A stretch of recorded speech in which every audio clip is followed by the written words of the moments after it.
नमस्कार दोस्तों, मैं हूं आपका दोस्त के बी। तो आज की इस वीडियो में हम हमारे विश्व के जो भी प्रमुख अंतर्राष्ट्रीय संगठन हैं उन सभी अंतर्राष्ट्रीय संगठन के बारे में इस वीडियो में हम लोग बहुत ही ज़्यादा डिटेल में पढ़ेंगे। इस वीडियो में हम किसी भी अंतर्राष्ट्रीय संगठन की स्थापना कब हुई थी, वर्तमान में उसका मुख्यालय यानी कि हेडक्वार्टर कहाँ पर है और उस अंतर्राष्ट्रीय संगठन के प्रमुख कौन हैं, किस देश से हैं, इन सभी के बारे में हम लोग जानेंगे। देखिए, कई बार आपकी परीक्षाओं में जो प्रश्न होते हैं वे थोड़े से घुमा करके पूछे जाते हैं, यानी कि संगठन से जुड़ी हुई कुछ विशेष चीजें भी पूछ ली जाती हैं। तो उन सारे विशेष पॉइंट को भी हम लोग यहाँ पर डिस्कस करेंगे। तो पूरा वीडियो बहुत ही ध्यान से देखिएगा और वीडियो अगर आपको पसंद आता है तो इसे लाइक करने के साथ अपने सभी दोस्तों के साथ में शेयर जरूर करिएगा। तो चलिए इस वीडियो की हम शुरुआत करते हैं। सबसे पहले हम लोग बात करेंगे दुनिया के सबसे बड़े संगठन जिसे हम लोग संयुक्त राष्ट्र के नाम से जानते हैं।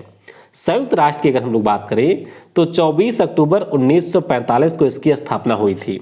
ध्यान रखिएगा, कई बार यह भी पूछ लिया जाता है कि जब इसकी स्थापना हुई थी तो कितने मेंबर कंट्रीज थे, तो उनकी संख्या थी 51। कितनी थी? 51 इनकी संख्या थी। मुख्यालय की बात करें तो अमेरिका के न्यूयॉर्क सिटी में इसका मुख्यालय आपको देखने को मिलेगा। अच्छा, यह भी पूछा जाता है कि वर्तमान में इसके सदस्य देश कितने हैं, तो टोटल मेंबर कंट्रीज की संख्या है 193 और 193वें नंबर का जो सदस्य देश है उसका नाम है दक्षिण सूडान यानी कि साउथ सूडान। तो ये भी आप लोग यहां पर ध्यान रखेंगे। संयुक्त राष्ट्र की बात करें तो इसके जो प्रमुख होते हैं उन्हें हम लोग महासचिव के नाम से जानते हैं, यानी कि सेक्रेटरी जनरल उनको कहा जाता है। और वर्तमान में इस पद पर है एंटोनियो गुटेरेस, जो कि है पुर्तगाल के। ध्यान रखिएगा, इनको अभी कार्यकाल विस्तार भी दे दिया गया है, तो अब ये आने वाले 3-4 सालों तक और संयुक्त राष्ट्र के यहाँ पर महासचिव के रूप में कार्य करेंगे। अच्छा, अब ये तो हमने बात कर ली संयुक्त राष्ट्र की। अब संयुक्त राष्ट्र की 6 स्पेशलाइज्ड एजेंसी भी होती हैं, उनमें से एक हमारा है यूनाइटेड नेशन जनरल असेंबली। जब हम लोग संयुक्त राष्ट्र महासभा की बात करते हैं तो ये जो आपकी महासभा होती है ये 1 सालों तक काम करती है और हर साल इसके नए अध्यक्ष यहाँ पर चुने जाते हैं। तो ध्यान रखिएगा, जो अब्दुल्ला शाहिद हैं मालदीव के, ये इसकी 76वीं महासभा के अध्यक्ष बने हैं। किस नंबर के? 76वीं महासभा के अध्यक्ष बने हैं, मालदीव देश से हैं। तो ये भी आप ध्यान रखेंगे। बस सबसे महत्वपूर्ण आपको ध्यान ये रखना है कि यूनाइटेड नेशन जनरल असेंबली के जो अध्यक्ष होते हैं उनका कार्यकाल सिर्फ 1 साल का होता है। भारत की तरफ से जो अस्थायी प्रतिनिधि हैं आपके संयुक्त राष्ट्र में, उनका नाम है टी.एस. तिरुमूर्ति। तो ये पॉइंट भी आप लोग ध्यान रखेंगे। अच्छा, संयुक्त राष्ट्र महासभा की बात हुई है तो जरा आप लोग कमेंट में मुझे ये बताइएगा कि हमारे देश से भी एक लोग हैं जो कि संयुक्त राष्ट्र महासभा की अध्यक्षता कर चुके हैं, उनका नाम क्या है ये आपको नीचे कमेंट में बताना है। वीडियो में हम लोग आगे बढ़ें उससे पहले मैं आपको बता दूं कि अनअकैडमी के ऊपर हर संडे को आपका कॉम्बैट होता है। कॉम्बैट आपका भैया बिल्कुल फ्री टेस्ट होता है, यानी कि यहाँ पर आपको पैसे वगैरह नहीं देने हैं। तो आपको पिन कमेंट में एक लिंक मिलेगी, उस लिंक के ऊपर आप क्लिक करिए, इसमें एनरोल कर सकते हैं। कोड पूछा जाएगा तो यूज करिएगा कोड KV10 और इसमें आप एनरोल करने के बाद में टॉप रैंक अगर आपकी आती है तो अनअकैडमी की तरफ से बहुत सारे आकर्षक प्राइज भी यहाँ पर आप लोग जीत सकते हैं। SSC कैटेगरी में ये जो कॉम्बैट है वो आपका 12 बजे होता है, UPSC में 11 बजे होता है, बैंक में 10 बजे होता है। तो जितना भी कॉम्बैट आप चाहें यहाँ पर दे सकते हैं और अनअकैडमी की तरफ से प्राइज और फ्री सब्सक्रिप्शन भी जीत सकते हैं। अनअकैडमी के ऊपर मेरी फ्री लाइव क्लास भी होती है, तो चाहे आपको किसी भी प्रकार के एग्जाम के लिए जीके और करंट अफेयर की तैयारी बेहतर तरीके से करनी है तो आपको डिस्क्रिप्शन में मेरी प्रोफाइल मिलेगी, उसके ऊपर क्लिक करिए, अनअकैडमी पर मुझे फॉलो करिए और डेली मेरी लाइव क्लासेज यहाँ पर आप लोग अटेंड कर सकते हैं। सारी लाइव क्लासेज में आपका क्विज भी चलता है, यानी कि आपका एक प्रकार से टेस्ट होता है। अपनी तैयारी को आप लोग यहाँ पर जान सकते हैं। इसके अलावा सारी क्लासेज की आपको PDF वगैरह भी मिलती है डिटेल फॉर्मेट में, तो PDF से आप लोग रिवीजन वगैरह भी कर सकते हैं। अनअकैडमी के ऊपर अगर आपको रेलवे का कोर्स खरीदना है तो ध्यान रखिएगा, रेलवे कैटेगरी में जो प्राइस है वो आपका बढ़ने वाला है। तो अगर आप रेलवे कैटेगरी में कोई भी कोर्स खरीदना चाहते हैं और उसके ऊपर आपको मैक्सिमम डिस्काउंट चाहिए तो आप लोग मुझसे इस नंबर पर कांटेक्ट कर सकते हैं। ध्यान रखिएगा, आने वाले समय में अगर आपको ग्रुप डी का एग्जाम देना है या फिर NTPC CBT 2 का एग्जाम देना है तो आप लोग मुझसे कांटेक्ट कर सकते हैं और यहां पर किसी भी कोर्स के ऊपर मैक्सिमम डिस्काउंट अवेल कर सकते हैं। ये मेरा व्हाट्सएप नंबर है, इस पे आप लोग अपने डाउट वगैरह भी पूछ सकते हैं। तो चलिए अब बात करते हैं संयुक्त राष्ट्र की जो दूसरी संस्था है जिसे हम लोग यूनाइटेड नेशन सिक्योरिटी काउंसिल के नाम से जानते हैं। देखिए ये भी आपके संयुक्त राष्ट्र की संस्था है, यानी कि इसकी भी स्थापना 24 अक्टूबर 1945 को ही हुआ था। मुख्यालय की अगर हम लोग बात करें तो इसका जो मुख्यालय है वो आपको अमेरिका के न्यूयॉर्क में ही देखने को मिलेगा। अब जब भी हम लोग बात करते हैं यूनाइटेड नेशन सिक्योरिटी काउंसिल की, तो ध्यान आपको क्या रखना है, आपको यहां पर ध्यान ये रखना है कि इसमें टोटल हमारे 15 मेंबर कंट्रीज होते हैं। ये जो आपके 15 मेंबर कंट्री हैं, इनमें से तो 10 आपके ऐसे होते हैं जो कि नॉन परमानेंट मेंबर हैं, यानी कि इनका जो स्थान है वो बदलता रहता है, लेकिन इसमें आपको 5 परमानेंट मेंबर देखने को मिलेंगे। तो 5 परमानेंट का नाम कई बार पूछा जाता है, ध्यान रखिएगा, चीन है, फ्रांस है, रूस है, यूएसए है और है यूके। तो ये 5 आपके अस्थायी मेंबर हैं। उसके बाद में यहां पर 10 होते हैं नॉन परमानेंट मेंबर, यानी कि अस्थायी मेंबर, और इनका जो टर्म पीरियड है वो 2 सालों में बदलता रहता है। ये भी आप लोगों को ध्यान रखना है। अपने देश की बात करें तो हमारा देश 2021 और 22 के लिए 2 साल के लिए इसका नॉन परमानेंट मेंबर बना है, और भारत इसका 8वीं बार नॉन परमानेंट मेंबर बना है। सिंपल शब्दों में आप ये समझिए कि जो यूनाइटेड नेशन सिक्योरिटी काउंसिल है, यहां पर टोटल 15 मेंबर कंट्रीज हो सकती हैं, जिनमें से 5 आपके परमानेंट होते हैं, यानी कि ये फिक्स रहेंगे, ये कभी नहीं बदलेंगे, और 10 आपके ऐसे होते हैं जो कि हर 2 साल के ऊपर यहां पर बदलते रहते हैं। तो इनके बारे में आप लोग ध्यान रखिएगा। अच्छा, अब सिक्योरिटी काउंसिल की बात हुई है तो एक महत्वपूर्ण पॉइंट आपको यहां से और ध्यान रखना है। अभी मैंने आपको बताया कि जो हमारा जनरल असेंबली होता है उसके अध्यक्ष का कार्यकाल होता है 1 सालों का, लेकिन जब हम लोग सिक्योरिटी काउंसिल की बात करते हैं तो सिक्योरिटी काउंसिल में जो आपका यहां पर अध्यक्ष देश होता है उसका कार्यकाल सिर्फ 1 महीने के लिए होता है। अभी आप सभी ने पढ़ा होगा कि अगस्त 2021 में हमारा देश Bharat United nation security council का यहां पर अध्यक्ष देश रहा था। तो ये पॉइंट आपको ध्यान रखना है कि संयुक्त राष्ट्र सुरक्षा परिषद यूनाइटेड नेशन की एक एजेंसी है। इसके 5 परमानेंट हैं, 10 नॉन परमानेंट मेंबर हैं, और जो भी इसके यहां पर अध्यक्ष देश होते हैं उनका कार्यकाल होता है 1 माह के लिए। अब चलते हैं अगली संस्था की तरफ। अगली संस्था और ज्यादा महत्वपूर्ण है, इसे हम लोग अंतरराष्ट्रीय सौर गठबंधन या फिर इंटरनेशनल सोलर अलायंस के नाम से जानते हैं। इसकी स्थापना नवंबर 2015 में की गई थी पीएम मोदी और उस समय जो फ्रांस के राष्ट्रपति थे उन दोनों के सहयोग से। इस अंतर्राष्ट्रीय संगठन की खास बात यह है कि इसका जो मुख्यालय है वो हमारे देश में देखने को मिलेगा। दुनिया का एकमात्र अंतर्राष्ट्रीय संगठन जिसका मुख्यालय हमारे देश में है, और इसका नाम है इंटरनेशनल सोलर अलायंस। हरियाणा का जो गुरुग्राम है वहां पर आपको इसका मुख्यालय देखने को मिलेगा। महानिदेशक की बात करें तो इसके महानिदेशक हैं उपेंद्र त्रिपाठी। अच्छा जी, उपेंद्र त्रिपाठी थे इसके, जो कि आपके फरवरी माह में बदल गए थे। तो फरवरी माह में इसके नए महानिदेशक बन गए थे डॉक्टर अजय माथुर। तो उपेंद्र त्रिपाठी का स्थान लिया था डॉक्टर अजय माथुर ने। अध्यक्ष देश की बात करें तो हमारा देश भारत इस समय आपके अंतरराष्ट्रीय सौर गठबंधन का अध्यक्ष देश है। यहां तक शायद आपको क्लियर हुआ होगा। अब बात करते हैं एक और संस्था की जो कि इसी से जुड़ी हुई है, और इस बार एनटीपीसी में इसका भी हेडक्वार्टर आपसे पूछ लिया गया था। इस संस्था का नाम है IREA, यानी कि इंटरनेशनल रिन्यूएबल एनर्जी एजेंसी। और अगर हम लोग इस संस्था की बात करते हैं तो इसका जो हेडक्वार्टर है वो आपको UAE के मसदर सिटी में देखने को मिलेगा। तो दोनों में कंफ्यूज बिल्कुल मत होइएगा। जो IREA है इसका हेडक्वार्टर आपको मसदर सिटी में देखने को मिलेगा। अब बात करते हैं अगले संगठन की, जिसे आप लोग संघाई सहयोग संगठन के नाम से जानते हैं, या इसे हम लोग कहते हैं SCO। बहुत ही अच्छे से इसके बारे में ध्यान रखिएगा। SCO की बात करते हैं तो इसे हम लोग संघाई कोऑपरेशन ऑर्गेनाइजेशन के नाम से जानते हैं। 15 जून 2001 को इसकी स्थापना हुई थी संघाई 5 ग्रुप के नाम से। मुख्यालय की बात करें तो चीन की जो राजधानी है बीजिंग, वहां पर आपको इसका हेडक्वार्टर देखने को मिलेगा।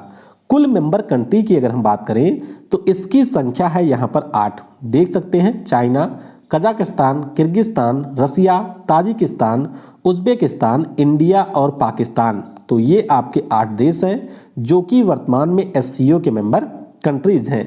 फिर बात करते हैं अपने देश भारत की। तो ध्यान रखिएगा, हमारा देश इसका फाउंडिंग मेंबर नहीं है। दरअसल 2017 में रसिया ने प्रयास किया कि भारत को शामिल किया जाए, तो चाइना ने यहां पर भारत के साथ पाकिस्तान को भी शामिल कर लिया था। तो ध्यान रखिएगा, भारत और पाकिस्तान दोनों एक साथ इसके सदस्य बने थे। महासचिव की बात करते हैं तो व्लादिमीर नोरियो हैं। तो ये भी आपको यहाँ से याद रखना है। अगला संगठन है आसियान, बहुत ही ज़्यादा महत्वपूर्ण संगठन है। आसियान का पहले तो आपको पूरा नाम ही याद रखना है।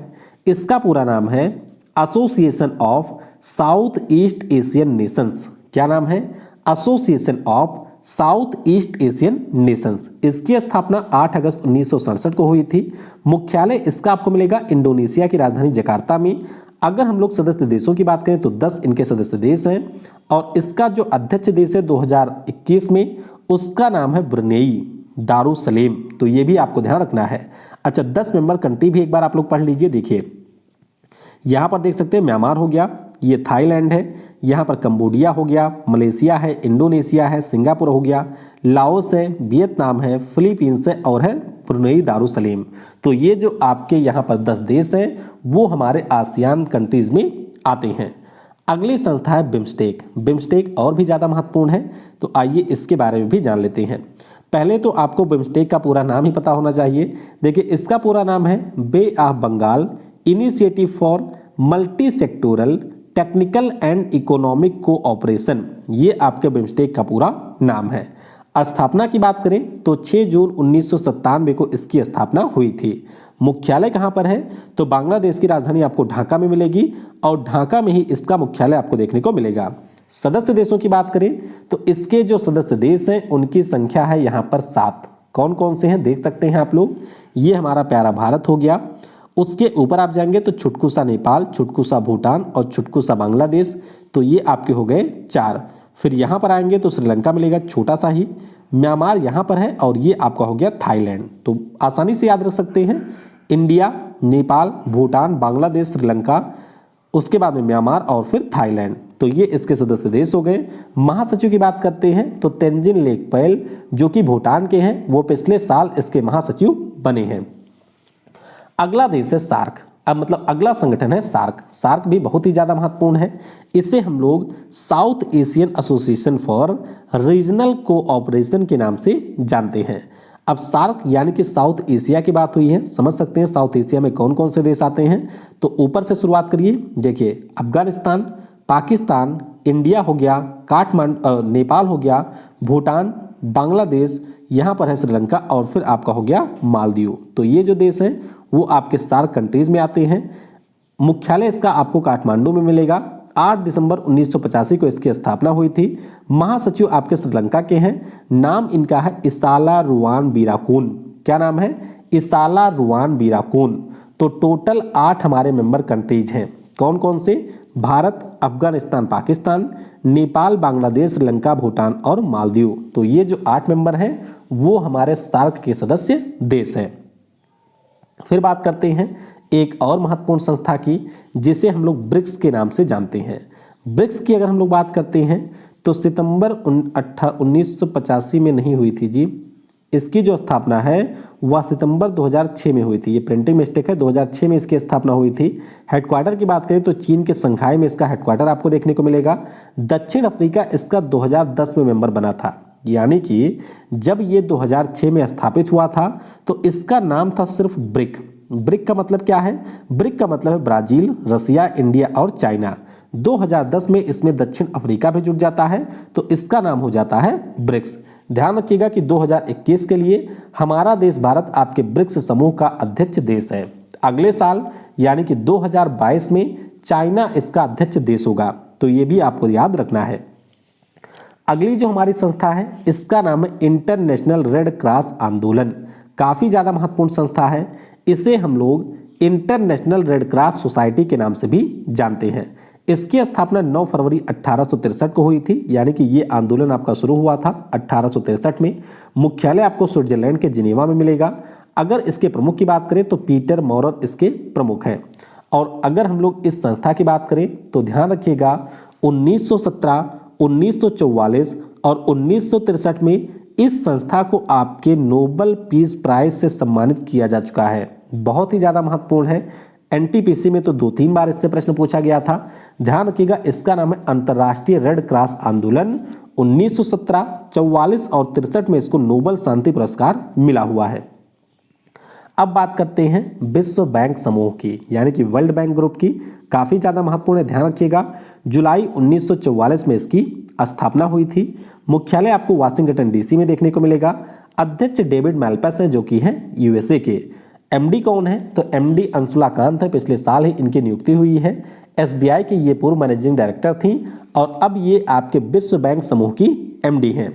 फिर बात करते हैं मुख्य अर्थशास्त्री कौन है? तो ये भी पिछले साल ही बनी थी। इनका नाम है कार्मेन रीनहार्ट। तो ध्यान रखिएगा, विश्व बैंक समूह के जो मुख्य अर्थशास्त्री हैं उनका नाम है कार्मेन रीनहार्ट और इसके जो अध्यक्ष हैं इनका नाम है डेविड मैल्पस।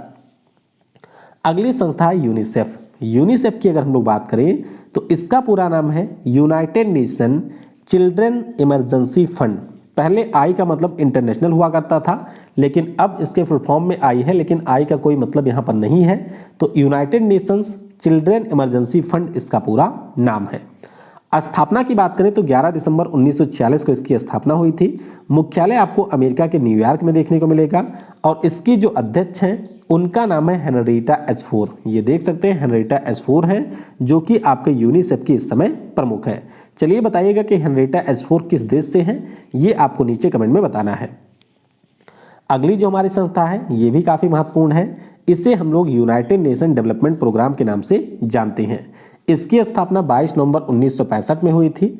इसका मुख्यालय आपको न्यूयॉर्क सिटी में देखने को मिलेगा और अकीम स्टीनर जो कि ब्राज़ील के हैं वो इसके इस समय अध्यक्ष हैं। तो ध्यान रखिएगा, काफ़ी ज़्यादा महत्वपूर्ण संस्था है यूनाइटेड नेशन की। नाम है संयुक्त राष्ट्र विकास कार्यक्रम। 22 नवंबर 1965 को स्थापना हुई। न्यूयॉर्क सिटी में मुख्यालय है और अकीम स्टीनर जो कि ब्राज़ील के हैं वो इस समय इसके अध्यक्ष हैं। फिर बात करते हैं संयुक्त राष्ट्र विश्व खाद्य प्रोग्राम की, यानी कि United Nation World Food Programme की। बहुत ही ज़्यादा महत्वपूर्ण संस्था है। ध्यान रखिएगा, ये जो संस्था है इसकी स्थापना 19 दिसंबर 1961 को हुआ था। कब हुआ था? 19 दिसंबर 1961 को हुआ था। मुख्यालय आपको इटली की राजधानी रोम में देखने को मिलेगा और इसके जो प्रमुख हैं इनका नाम है डेविड बेजले। क्या नाम है? डेविड बेजले। तो ये आप देख सकते हैं। अच्छा, विश्व खाद्य प्रोग्राम आपके लिए इतना ज़्यादा महत्वपूर्ण क्यों है? क्योंकि वर्ष 2020 में जो आपका नोबेल पीस प्राइज दिया गया था वह आपके इसी संस्था को मिला था, यानी कि शांति के लिए जो नोबेल है वह विश्व खाद्य प्रोग्राम को ही मिला है। तो इसीलिए ये संस्था के बारे में आपको याद रखना है। फिर बात करते हैं FAO, यानी कि खाद्य और कृषि संगठन की। कई बार परीक्षाओं में यह भी पूछ लिया जाता है कि संयुक्त राष्ट्र की सबसे पुरानी संस्था कौन सी है? तो ध्यान रखिएगा, संयुक्त राष्ट्र की जो सबसे पुरानी संस्था है वह आपकी ILO है। FAO यहाँ पर नहीं है। बात करते हैं FAO की, तो इसकी स्थापना 16 अक्टूबर 1945 को हुई थी। इसका मुख्यालय आपको इटली की राजधानी रोम में ही देखने को मिलेगा और वर्तमान में जो इसके महानिदेशक हैं वो हैं चाइना के क्यू डोंगयू। देख सकते हैं, देखने से ही ये चाइनीज लग रहे हैं। तो क्यू डोंगयू इस समय आपके FAO के महानिदेशक हैं। मुख्यालय जरूर याद रखिएगा, इटली की राजधानी रोम में इसका हेडक्वार्टर है। अगली संस्था है विश्व स्वास्थ्य संगठन। क्या नाम है? World health organisation. WHO की बात करें तो 7 अप्रैल 1948 को इसकी स्थापना हुई थी और हर साल 7 अप्रैल को हम लोग विश्व स्वास्थ्य दिवस भी मनाते हैं। तो यहाँ से आप लोग थोड़ा कनेक्ट करके ध्यान रखेंगे कि 7 अप्रैल को विश्व स्वास्थ्य संगठन की स्थापना हुई थी और इसी दिन हम लोग विश्व स्वास्थ्य दिवस भी मनाते हैं।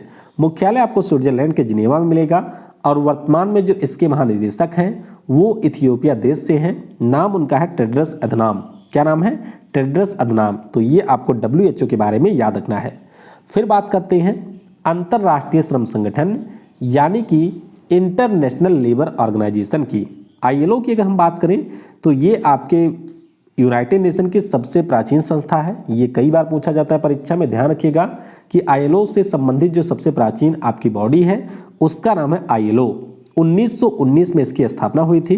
मुख्यालय इसका भी आपको स्विट्जरलैंड के जिनेवा में मिलेगा और इसके जो अध्यक्ष हैं उनका नाम है गे राइडर। ये कहाँ से हैं? तो ये आपके हैं UK से। काफ़ी महत्वपूर्ण संस्था है, ध्यान रखिएगा। ILO 1919 में स्थापना हुई थी। जिनेवा में इसका आपको हेडक्वार्टर देखने को मिलेगा। अगली जो संस्था है इसका नाम है यूनेस्को। ये तो और ज़्यादा महत्वपूर्ण है, ध्यान रखिएगा। इसका पूरा नाम है United Nations Educational Scientific and Cultural Organization. ये इसका पूरा नाम है। स्थापना इसकी 16 नवंबर 1945 को हुआ था। इसका जो मुख्यालय है वो फ्रांस की राजधानी पेरिस में आपको देखने को मिलेगा और इसकी जो अध्यक्ष है उनका नाम है आद्रे एजोले। कहाँ से हैं ये? तो फ्रांस देश से हैं आद्रे एजोले, जो कि यूनेस्को के इस समय अध्यक्ष हैं। अच्छा, यूनेस्को के बारे में आप सभी को ये पता होगा कि इसके द्वारा विश्व में जो हेरिटेज साइट है उनको मान्यता दी जाती है। इस साल हमारे देश में 2 हेरिटेज साइट को मान्यता मिली है। हालांकि उस पर मैं डिटेल वीडियो बना चुका हूं, अगर आपने नहीं देखा है तो आई बटन पर आपको उस वीडियो की लिंक मिल जाएगी। फिर बात करते हैं संयुक्त राष्ट्र पर्यावरण कार्यक्रम यानी कि यूनाइटेड नेशन एनवायरनमेंट प्रोग्राम की। तो ये भी आपकी बहुत ही महत्वपूर्ण संस्था है, पर्यावरण के क्षेत्र में ये काम करती है। 5 जून 1972 को इसकी स्थापना हुई थी। इसका जो मुख्यालय है वो आपको केन्या की राजधानी नैरोबी में देखने को मिलेगा। हाँ, वही नैरोबी जो कि मनी हाइस्ट में मर चुकी है। उसके बाद में अध्यक्ष की बात करें तो इंगर एंडरसन जो कि डेनमार्क देश से हैं, वो इसकी इस समय प्रमुख हैं। तो ध्यान रखिएगा, संयुक्त राष्ट्र जो पर्यावरण कार्यक्रम है 5 जून 1972 को स्थापित हुआ था और केन्या के नैरोबी में इसका मुख्यालय आपको मिलेगा। अच्छा, ये भी ध्यान रखिएगा कि 5 जून को ही हम लोग विश्व पर्यावरण दिवस भी मनाते हैं। फिर बात करते हैं IUCN की, बहुत ही ज़्यादा महत्वपूर्ण संस्था है। आप सभी को पता होगा कि दुनिया भर में जो भी हमारी स्पीसीज होती हैं उनको उनके अनुसार यहाँ पर IUCN के द्वारा रेड लिस्ट में मान्यता दी जाती है। तो IUCN की बात करें तो इसका पूरा नाम है international union for conservation of nature, ये इसका पूरा नाम है। स्थापना 5 अक्टूबर 1948 को हुआ था। इसका जो मुख्यालय है वो आपको स्विट्जरलैंड के ग्लैंड में देखने को मिलेगा और इसके जो महानिदेशक हैं उनका नाम है डॉक्टर ब्रूनो ओबरले। तो महानिदेशक वगैरह का नाम आपको नहीं ध्यान रखना है, ये इसका जो हेडक्वार्टर है ये जरूर ध्यान रखिएगा, ये कई बार पूछा जाता है। और पूरा नाम है international union for conservation of nature. फिर बात करते हैं world wide fund for nature की, जिसे आप लोग WWF के नाम से जानते हैं। इसकी स्थापना 29 अप्रैल 1961 को हुई थी। मुख्यालय इसका आपको स्विट्जरलैंड के ग्लैंड में देखने को मिलेगा और इसके जो महानिदेशक हैं उनका नाम है मार्को लैम्बर्तिनी। क्या नाम है? मार्को लैम्बर्तिनी। अच्छा, जो आपका इस साल NTPC हुआ था उसमें पूछा गया था कि WWF का जो लोगो है उसमें आपको कौन सा जानवर मिलेगा, तो इसमें आपको मिलेगा पांडा। ध्यान रखिएगा, ये जो पांडा आप देख रहे हैं ये आपको WWF के लोगो में देखने को मिलेगा। फिर बात करते हैं एक और बहुत महत्वपूर्ण संस्था जिसे हम लोग विश्व व्यापार संगठन के नाम से जानते हैं, यानी कि इसे हम लोग कहते हैं वर्ल्ड ट्रेड ऑर्गेनाइजेशन। इस संस्था की बात करें तो स्थापना इसकी 1 नवंबर 1995 को हुई थी। कब? 1 नवंबर 1995 को स्थापना हुई थी। इसका जो मुख्यालय है वो आपको स्विट्जरलैंड के जिनेवा में देखने को मिलेगा। इसी साल इसकी नई महानिदेशक भी बनी है जिनका नाम है नोगोजी ओकोंजो इवेला, नाइजीरिया देश से हैं। तो ध्यान रखिएगा, काफ़ी ज़्यादा महत्वपूर्ण है, कई परीक्षाओं में इनका नाम ऑलरेडी पूछा जा चुका है। तो नाइजीरिया देश की जो नोगोजी ओकोंजो इवेला है वो आपके WTO की अध्यक्ष बनी है। अच्छा, WTO के बारे में आपको कुछ महत्वपूर्ण चीज़ें और ध्यान रखनी है जो कि कई बार परीक्षाओं में पूछी गई हैं। देखिए, WTO के पहले एक संस्था हुआ करती थी जिसका नाम था general agreement on trade and tariff. तो ये जो संस्था है इसी की समाप्ति होती है आपके 1995 में और इसी गैट के स्थान पर 1 जनवरी 1995 को विश्व व्यापार संगठन की स्थापना की जाती है। कई बार ये भी पूछा जाता है कि किस समझौते के अंतर्गत WTO की स्थापना हुई थी, तो ध्यान रखिएगा माराकेश एग्रीमेंट हुआ था और उसी के बाद में यहाँ पर WTO की स्थापना हुई थी। WTO में टोटल आपको 164 सदस्य देश देखने को मिलेंगे और जो सबसे लेटेस्ट मेंबर है उसका नाम है अफगानिस्तान। 2016 में ये मेंबर बना था। देखिए, ये जो सारी चीज़ें मैं आपको बता रहा हूँ ये परीक्षा में पूछी गई हैं, तो इसीलिए इस पर आप लोग जरूर फोकस करिएगा। 164 मेंबर हैं जिनमें अफगानिस्तान इसका सबसे आखिरी मेंबर है जो कि 2016 में बना था। फिर बात करते हैं संयुक्त राष्ट्र विश्व पर्यटन संगठन की, ये भी काफ़ी ज़्यादा महत्वपूर्ण है, लेकिन महत्वपूर्णता से पहले मैं आपको थोड़ा सा एक महत्वपूर्ण चीज़ और बताना चाहूँगा। देखिए, एक आपका होता है WTO, तो अगर आपको सिर्फ कहीं पर WTO लिखा मिले तो इसका मतलब समझ जाइएगा विश्व व्यापार संगठन। अगर कहीं पर आपको UNWTO लिखा मिले तो इसका मतलब है United Nation World Tourism Organization. तो दोनों में आपको कंफ्यूज बिल्कुल नहीं होना है। जो ये पर्यटन वाला संगठन है 1 नवंबर 1975 को स्थापित हुआ था। इसका हेडक्वार्टर आपको स्पेन की राजधानी मैड्रिड में देखने को मिलेगा और इसके जो महासचिव हैं उनका नाम है जुरैब पोलिली कासविली। क्या नाम है? जुरैब पोलिली कासविली इसके इस समय महासचिव हैं और ये हैं जॉर्जिया देश से। तो दोनों संस्थाओं में आपको कंफ्यूज नहीं होना है। WTO का मतलब है वर्ल्ड ट्रेड ऑर्गेनाइजेशन और यूनाइटेड नेशन WTO का मतलब है कि वर्ल्ड टूरिज्म ऑर्गेनाइजेशन। तो कंफ्यूज दोनों में बिल्कुल भी मत होइएगा। अगली संस्था है United Nations high commissioner for refugee यानी कि UNHCR। काफ़ी महत्वपूर्ण संस्था ये भी है। इसकी स्थापना 14 दिसंबर 1950 को हुई थी। मुख्यालय आपको स्विट्जरलैंड के जिनेवा में देखने को मिलेगा और इसके जो प्रमुख हैं उनका नाम है फिलिपो ग्रांडी। बहुत ही अच्छे से ध्यान रखिएगा, कई बार परीक्षाओं में पूछा जाता है यूनाइटेड नेशन HCR के बारे में। क्या नाम है? HCR इसका नाम है। 14 दिसंबर 1950 को स्थापना हुई। स्विट्जरलैंड के जिनेवा में मुख्यालय है और फिलिपो ग्रांडे इस समय इसके प्रमुख हैं। फिर बात करते हैं संयुक्त राष्ट्र मानवाधिकार परिषद की यानी कि United nation human right commission की। ये जो हमारी संस्था है इसकी स्थापना हुई थी आपके 15 मार्च 2006 को। कब हुई थी? 15 मार्च 2006 को स्थापना हुई थी। मुख्यालय आपको स्विट्जरलैंड के जिनेवा में देखने को मिलेगा और इसकी प्रमुख इसी साल बनी है। इनका नाम है नजहत समीम। क्या नाम है? नजहत समीम इनका नाम है और ये है फिजी देश से। तो देख सकते हैं नजहत समीम जो कि आपके United nation human right commission की नई प्रमुख बनी है। अच्छा, दोनों में कंफ्यूज मत होइएगा। एक संस्था United nation high commission for refugee यानी कि HCR और इसका नाम है HRC। तो कंफ्यूजन आपको नहीं होना चाहिए। अगली संस्था है उसका नाम है अंतर्राष्ट्रीय मुद्रा कोष। क्या नाम है? अंतर्राष्ट्रीय मुद्रा कोष इस संस्था का नाम है जिसे हम लोग इंटरनेशनल मॉनेटरी फंड के नाम से जानते हैं। अब ये जो संस्था है 27 दिसंबर 1945 को स्थापित हुई थी। इसका जो मुख्यालय है वाशिंगटन DC में मिलेगा जो कि अमेरिका की राजधानी है और यहीं पर आपको विश्व बैंक का भी हेडक्वार्टर मिलेगा। यहीं पर आपको नासा का भी हेडक्वार्टर देखने को मिलेगा। MD की बात करें तो क्रिस्टलिना जॉर्जिवा जो कि बल्गारिया देश से हैं वो इस समय इसकी MD हैं। हमारे भारतीय मूल से हैं जिनका नाम है गीता गोपीनाथ, वो इस समय चीफ इकोनॉमिस्ट हैं इंटरनेशनल मॉनेटरी फंड की। तो यहाँ पर आप देख सकते हैं ये है क्रिस्टलिना जॉर्जिवा। फिर बात करते हैं विश्व आर्थिक मंच यानी कि वर्ल्ड इकोनॉमिक फोरम की। काफ़ी महत्वपूर्ण संस्था है। जनवरी 1971 में इसकी स्थापना हुई थी। मुख्यालय आपको मिलेगा क्लॉगनी स्विट्जरलैंड। क्लॉगनी आपके वहीं पर है यानी कि जिनेवा में ही।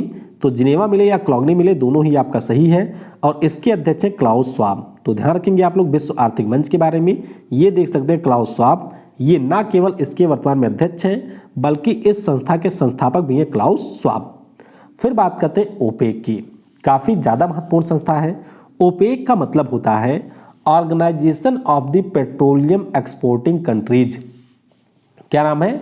Organisation of the Petroleum Exporting countries.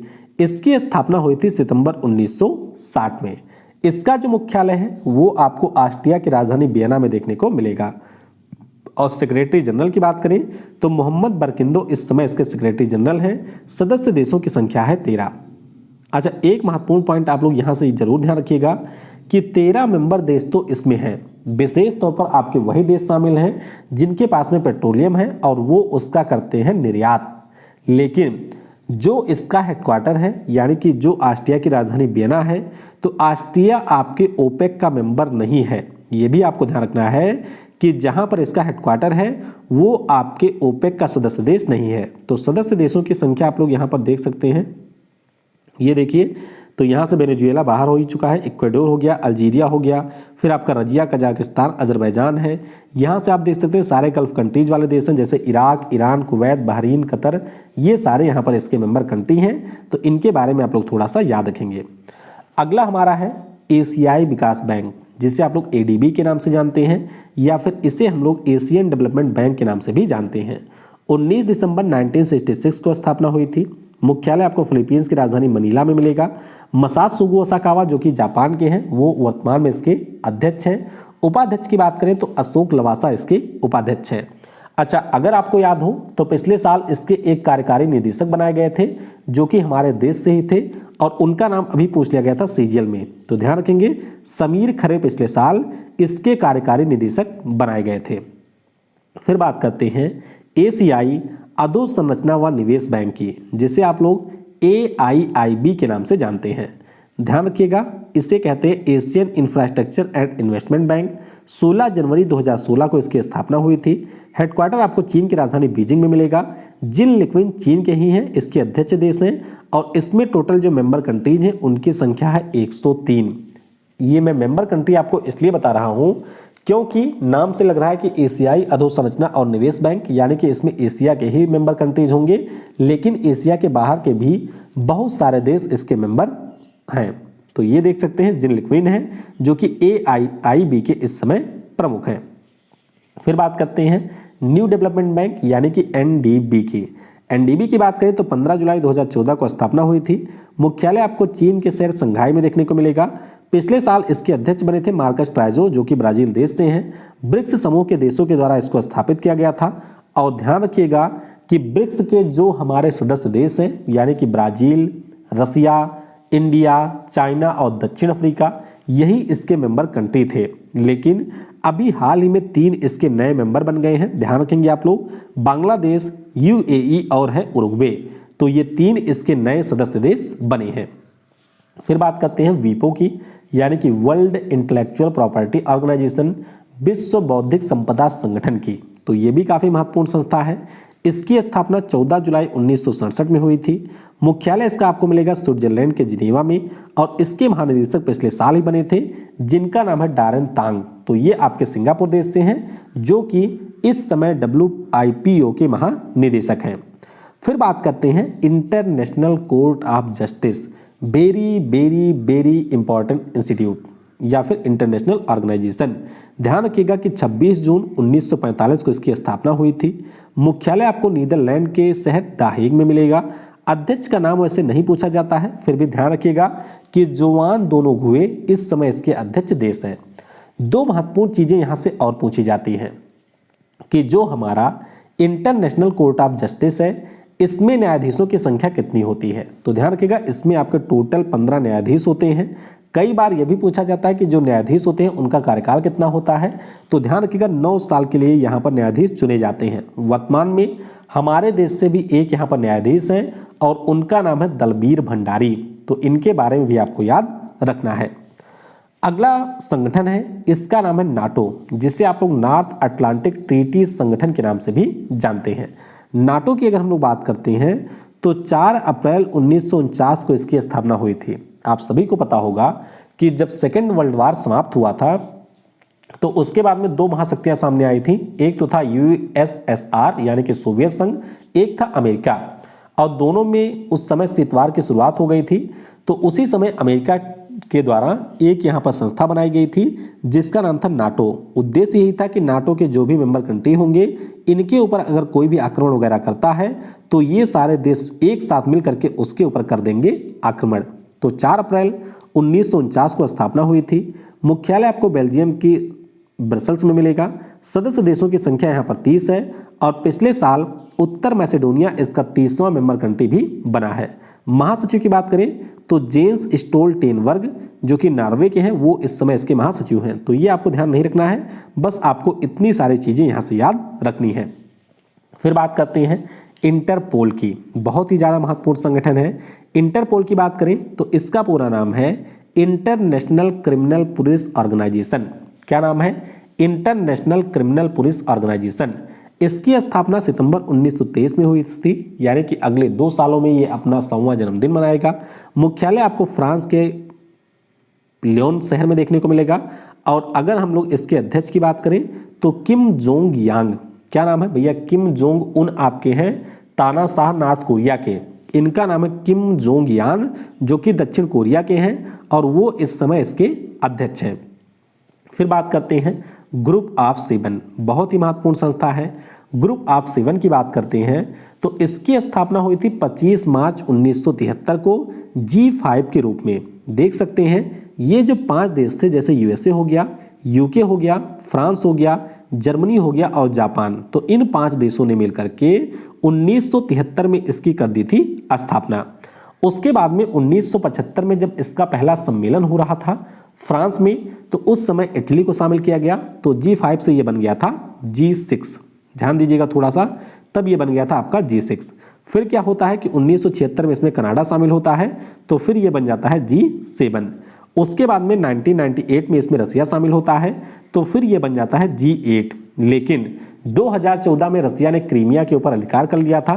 उसके बाद में G7 के जो देश हैं उन्होंने इसको लात मार करके कर दिया बाहर, तो इसीलिए अब ये जो संस्था है वह आपकी कहलाती है G7। अच्छे से ध्यान रखिएगा, इसका कहीं पर हेडक्वार्टर वगैरह नहीं है। इस साल जो इसका समिट है वो आपके यूके में हुआ था। अगले साल जो इसका समिट है वो आपके जर्मनी में आयोजित किया जाएगा 2022 में। फिर बात करते हैं एक और महत्वपूर्ण संगठन जिसे हम लोग ग्रुप ऑफ 20 के नाम से यानी कि G20 के नाम से जानते हैं। G20 की बात करें तो 26 सितंबर 1999 को इसकी स्थापना हुई थी और इसमें कुल सदस्य देशों की संख्या है 20। आपको ये जरूर याद रखना है कि एक साल के लिए प्रत्येक जो इसके मेंबर कंट्री हैं वो इसके अध्यक्ष होते हैं। जैसे कि 2019 में जापान था, 2020 में सऊदी अरब था, 2021 में इटली है, 2022 में इंडोनेशिया होगा और 2023 में हमारा देश होगा भारत इसका अध्यक्ष। तो ये आप सारे मेंबर कंट्रीज को यहाँ पर देख सकते हैं। टोटल 20 देश इसमें शामिल हैं। अच्छा, इटली के पीएम हैं इस समय जिनका नाम है मारियो द्रघी, तो वो इस समय इसके अध्यक्ष हैं। अब बात करेंगे कुछ प्रमुख खेल संगठन की। इनमें से आपका पहला है अंतरराष्ट्रीय क्रिकेट परिषद यानी कि आईसीसी। आईसीसी की बात करें तो 15 जून 1909 को इसकी स्थापना हुई थी। मुख्यालय आपको मिलेगा यूएई के दुबई में। अध्यक्ष की बात करें तो ग्रेग बार्कले इसके अध्यक्ष हैं और अभी मनु साहनी के स्थान पे नए सीईओ बने हैं जिनका नाम है जियोफ अलार्डिस। तो ये आपके अंतरिम सीईओ हैं, यानी कि जब तक नए सीईओ की नियुक्ति नहीं होती है तब तक ये सीईओ के रूप में काम करेंगे। तो ध्यान रखिएगा, अंतरराष्ट्रीय क्रिकेट परिषद की स्थापना 15 जून 1909 को हुई थी। मुख्यालय आपको दुबई में देखने को मिलेगा। फिर बात करेंगे अंतरराष्ट्रीय हॉकी संघ की यानी कि इंटरनेशनल हॉकी फेडरेशन की। 7 जनवरी 1924 को इसकी स्थापना हुई थी। मुख्यालय आपको स्विट्जरलैंड के लोजेन में देखने को मिलेगा और इसके जो अध्यक्ष हैं इनका नाम है डॉक्टर नरेंद्र ध्रुव बत्रा। क्या नाम है? डॉक्टर नरेंद्र ध्रुव बत्रा इनका नाम है, तो ये भी आपको याद रखना है। फिर बात करते हैं अंतरराष्ट्रीय ओलंपिक कमेटी या फिर अंतरराष्ट्रीय ओलंपिक समिति की। काफ़ी ज़्यादा महत्वपूर्ण है। 23 जून 1894 को इसकी स्थापना हुई थी। मुख्यालय आपको मिलेगा स्विट्जरलैंड के लोजेन में और इसके जो अध्यक्ष हैं उनका नाम है थॉमस बच और अभी इनको कार्यकाल का विस्तार भी मिला है। अच्छा, अब हमने यहाँ पर बात की है लोजेन की। लोजेन आपका एक ऐसा शहर है जहाँ पर बहुत सारे खेल संगठन का हेडक्वार्टर आपको मिलेगा। तो इसीलिए आइए मैं यहाँ पर आपको बता देता हूँ कि कौन कौन से खेल संगठन का मुख्यालय आपको स्विट्जरलैंड के लोजेन में मिलेगा। तो पहले इंटरनेशनल हॉकी फेडरेशन, फिर आपका इंटरनेशनल बॉक्सिंग एसोसिएशन, फिर आपका है वर्ल्ड आर्चरी, उसके बाद में इंटरनेशनल टेबल टेनिस फेडरेशन, फिर आपका है इंटरनेशनल गोल्फ फेडरेशन और फिर आपका है वर्ल्ड रोइंग फेडरेशन। तो ध्यान रखिएगा, ये जो आपकी 6 संस्थाएं हैं, खेल की सारी संस्थाएं हैं, इन सभी का हेडक्वार्टर आपको लोजेन में ही देखने को मिलेगा। अब बात करते हैं फीफा की। तो फीफा के बारे में आप सभी को पता होगा, फुटबॉल को गवर्न करने वाली ये दुनिया की सबसे बड़ी संस्था है। इसका पूरा नाम है international federation of association football. स्थापना इसकी कब हुई थी ये आपको नीचे कमेंट में बताना है। मैं आपको बता देता हूं कि 1910 के पहले इसकी स्थापना हुई थी। हेडक्वार्टर आपको स्विट्जरलैंड के ज्यूरिख में मिलेगा और इसके वर्तमान में अध्यक्ष हैं, इनका नाम है गियानी इन्फेंटिनो। क्या नाम है? गियानी इन्फेंटिनो इनका नाम है, जो कि है स्विट्जरलैंड देश से। अब आइए कुछ अन्य खेल संगठन के बारे में जान लेते हैं और उनका मुख्यालय कहाँ पर स्थित है ये भी हम लोग यहाँ पर जान लेते हैं। तो पहले बात करेंगे इंटरनेशनल बास्केटबॉल फेडरेशन की। इसका जो हेडक्वार्टर है वो आपको स्विट्जरलैंड के मीस में देखने को मिलेगा। फिर बात करेंगे वर्ल्ड एथलीट की। तो इसका जो मुख्यालय है वो आपको मोनाको में देखने को मिलेगा। अगला हमारा है इंटरनेशनल शूटिंग स्पोर्ट फेडरेशन यानी कि ISSF। इसका हेडक्वार्टर आपको जर्मनी के म्यूनिक में देखने को मिलेगा। फिर हमारा इंटरनेशनल टेनिस फेडरेशन है, ये अभी आपके SSC में पूछा गया था, तो ध्यान रखिएगा इसका हेडक्वार्टर लंदन में है। बैडमिंटन वर्ल्ड फेडरेशन की बात करें तो मलेशिया के कुआलालंपुर में इसका हेडक्वार्टर आपको देखने को मिलेगा। तो एक बार अच्छे से इसको जरूर पढ़ लीजिएगा क्योंकि यहाँ से कई बार प्रश्न पूछे जाते हैं। फिर बात करेंगे कुछ अन्य मोस्ट इंपॉर्टेंट ऑर्गेनाइजेशन की। ये सारे आपके ऐसी संस्थाएं हैं जिनके द्वारा हमारी बहुत ही महत्वपूर्ण रिपोर्ट हर साल प्रकाशित की जाती है। पहली संस्था का नाम है Institute of Economics and Peace. इसका जो हेडक्वार्टर है वो आपको ऑस्ट्रेलिया के सिडनी में देखने को मिलेगा। फिर बात करते हैं ट्रांसपेरेंसी इंटरनेशनल की, जो कि भ्रष्टाचार के ऊपर रिपोर्ट जारी करती है। इसका हेडक्वार्टर जर्मनी के बर्लिन में आपको देखने को मिलेगा। फिर बात करते हैं रिपोर्टर्स विदाउट बॉर्डर की, जो कि आपका प्रेस के ऊपर रिपोर्ट जारी करती है। इसका हेडक्वार्टर फ्रांस की राजधानी पेरिस में आपको मिलेगा। और फिर हमारी है EIU, जिसे हम लोग इकोनॉमिक इंटेलिजेंस यूनिट के नाम से जानते हैं, और इसका हेडक्वार्टर आपको UK की राजधानी लंदन में देखने को मिलेगा। तो ये हमारी बहुत ही महत्वपूर्ण संस्थाएं हैं, इनका हेडक्वार्टर भी आपको याद रखना है। अच्छा, अब हम लोग कुछ ऐसे शहरों की बात करेंगे जहां पर आपको कई सारे हेडक्वार्टर देखने को मिलेंगे। उनमें पहला नाम है ऑस्ट्रेलिया की राजधानी वियना, और यहाँ पर आपको 3 हेडक्वार्टर देखने को मिलेंगे। कौन कौन से हैं? तो पहला मैंने आपको ऊपर बता दिया था, जिसका नाम था ओपेक, यानी कि जो हमारे तेल बेचने वाले देश हैं उनका हेडक्वार्टर आपको यहीं पर मिलेगा। फिर एक और संस्था है जिसका नाम है इंटरनेशनल एटॉमिक एनर्जी एजेंसी। क्या नाम है? International atomic energy agency. इसका भी मुख्यालय यहीं पर है। और एक हमारे संयुक्त राष्ट्र की संस्था है जिसका नाम है United Nations industrial development organisations. तो ये जो हमारी 3 संस्थाएं हैं, तीनों का हेडक्वार्टर आपको वियना में देखने को मिलेगा। फिर बात करते हैं फ्रांस की राजधानी पेरिस की। तो देख सकते हैं यहाँ पर भी आपको 4 संस्थाओं के हेडक्वार्टर मिलेंगे। एक तो हमारा यूनेस्को हो गया, दूसरा हमारा है OECD, काफ़ी महत्वपूर्ण है, ध्यान रखिएगा, Organisation for Economic Cooperation and Development, यानी कि OECD का हेडक्वार्टर भी यहीं पर है। फिर हमारा है इंटरनेशनल एस्ट्रोनॉमिकल यूनियन, इसका भी हेडक्वार्टर यहीं पर है। और इंटरनेशनल एनर्जी एजेंसी, ध्यान रखिएगा, इंटरनेशनल एटॉमिक एनर्जी एजेंसी का जो हेडक्वार्टर है वो आपको वियना में मिलेगा, और इंटरनेशनल एनर्जी एजेंसी का जो हेडक्वार्टर है ये आपको मिलेगा फ्रांस की राजधानी पेरिस में। फिर बात करते हैं कनाडा का जो मॉन्ट्रियल शहर है, यहाँ पर भी आपको 3 प्रमुख संस्थाओं के हेडक्वार्टर मिलेंगे। पहला है वाडा। वाडा का मतलब है वर्ल्ड एंटी डोपिंग एजेंसी, इसका हेडक्वार्टर मॉन्ट्रियल में। IATA यानी कि इंटरनेशनल एयर ट्रांसपोर्ट एसोसिएशन, इसका भी हेडक्वार्टर यहीं पर है। और फिर है ICAO यानी कि इंटरनेशनल सिविल एसोसिएशन ऑर्गेनाइजेशन। तो ये जो हमारी तीनों संस्थाएं हैं, तीनों का हेडक्वार्टर आपको कनाडा के मॉन्ट्रियल में देखने को मिलेगा। फिर बात करते हैं बेल्जियम की राजधानी ब्रसल्स की। तो ब्रसल्स मैंने आपको ऊपर बताया कि नाटो का हेडक्वार्टर यहीं पर है। और जो आपका यूरोपीय यूनियन है, क्या नाम है? यूरोपीय यूनियन, ध्यान रखिएगा, अभी आपका ब्रिटेन इससे अलग हो चुका है। तो यूरोपीय यूनियन का जो हेडक्वार्टर है ये भी आपको ब्रसल्स में ही देखने को मिलेगा। फिर बात करते हैं आखिरी शहर जो कि है लंदन। लंदन की बात करें तो ये आपके UK की राजधानी है, और इसमें आपको कई संस्थाओं के हेडक्वार्टर मिलेंगे, जैसे कि एमनेस्टी इंटरनेशनल हो गया, उसके बाद में इकोनॉमिक इंटेलिजेंस यूनिट आपकी हो गई, फिर आपका है इंटरनेशनल मेरीटाइम ऑर्गेनाइजेशन हो गया, और एक हमारा है कॉमनवेल्थ ऑफ नेशंस। तो इन चारों के जो हेडक्वार्टर हैं वो आपको लंदन में देखने को मिलेंगे। तो इस प्रकार से बहुत ही कॉम्प्रिहेंसिव वे में हम लोगों ने यहाँ पर पूरे अंतर्राष्ट्रीय संगठन को डिस्कस कर लिया है। अगली वीडियो में मैं कोशिश करूंगा कि जो भारत के हमारे संगठन हैं उनको भी इसी प्रकार से हम लोग डिस्कस कर लें। वीडियो आपको कैसा लगा इसके बारे में आप अपनी राय दे सकते हैं। अगर आप वीडियो में कोई और इम्प्रूवमेंट चाहते हैं तो उसके लिए भी आप लोग नीचे कमेंट करके बता सकते हैं। और स्टैटिक जीके के और किन टॉपिक के ऊपर आप वीडियो चाहते हैं वो भी आप नीचे कमेंट में बता सकते हैं। वीडियो को समय देने के लिए आप सभी को बहुत बहुत धन्यवाद। जय हिंद, जय भारत, और सबसे जरूरी, पढ़ेगा भारत तो बढ़ेगा भारत। और अगर आपने यहाँ तक वीडियो को देखा है तो आपको लिखना है yes I can do it.